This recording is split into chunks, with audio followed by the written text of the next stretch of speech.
বাংলার মানুষ স্বপ্ন দেখেছিল একটি ইনসাফের বাংলাদেশ গড়বে।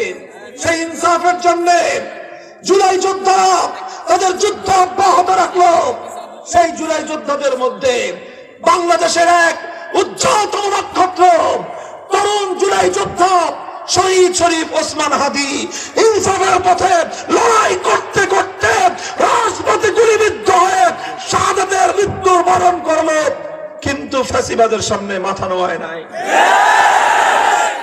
আমি আপনাদেরকে জিজ্ঞাসা করতে চাই, আপনারা কি আবার সেই খুন গুমের বাংলাদেশে ফিরে যেতে চান?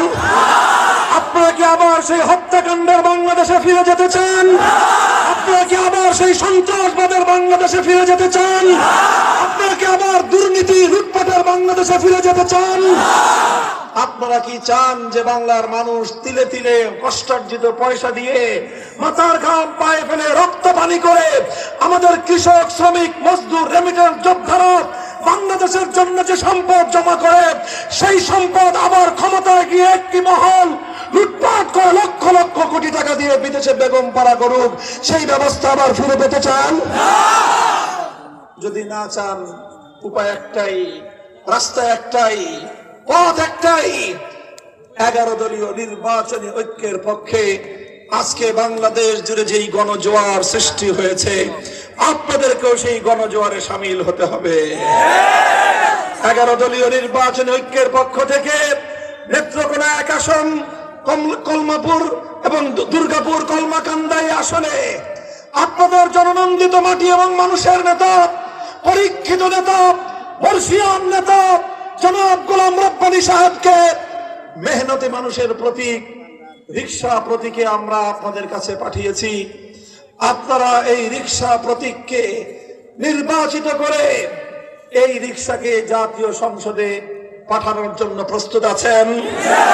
প্রস্তুত আছেন তো ইনশাআল্লাহ? আমার বাংলার মানুষ মনে রাখবেন, আগামী 12ই ফেব্রুয়ারি যে নির্বাচন হচ্ছে, এটি গতানুগতিক কোন নির্বাচন নয়। এই নির্বাচন হলো দুর্নীতির বিরুদ্ধে নির্বাচন, এই নির্বাচন হলো গুন্ডামির বিরুদ্ধে নির্বাচন, এই নির্বাচন হলো দেশের সম্পদ বিদেশে পাচার করার বিরুদ্ধে নির্বাচন, এই নির্বাচন হলো বাংলাদেশের জুলাইয়ের চেতনাকে বাস্তবায়ন করার নির্বাচন। জাতি ধর্ম বর্ণ নির্বিশেষে, বিশেষ করে আমি বলবো, এই অঞ্চলে আমার হিন্দু ভাইয়েরা আছেন, উপজাতি ভাইয়েরা আছেন, আপনারা অতীতে অনেক বৈষম্যের শিকার হয়েছেন। আপনাদের সাথে সবসময় একটা নাটক করা হতো, রাতের অন্ধকারে কালনাগিনী হয়ে ছোবল মেরে দিনের বেলায় ওঝা হয়ে ঝাড়তে আসতো। হিন্দু ভাইয়েরা সবচেয়ে বেশি এই ধোঁকাবাজির শিকার হয়েছেন। রাজনীতির দুর্বৃত্ত ডাকাতরা তারা ক্ষমতার বলে আপনাদের হিন্দুদের অনেক সম্পদ, বাড়িঘর, আপনাদের দোকানপাট, ব্যবসা বাণিজ্য জবরদখল করে খেত। আমরা 11 দল ঐক্যবদ্ধ হয়েছি বাংলাদেশ থেকে দখলবাজির রাজনীতিকে চিরতরে বিদায় করবার জন্য। দৈনিক আজকের বাংলা .net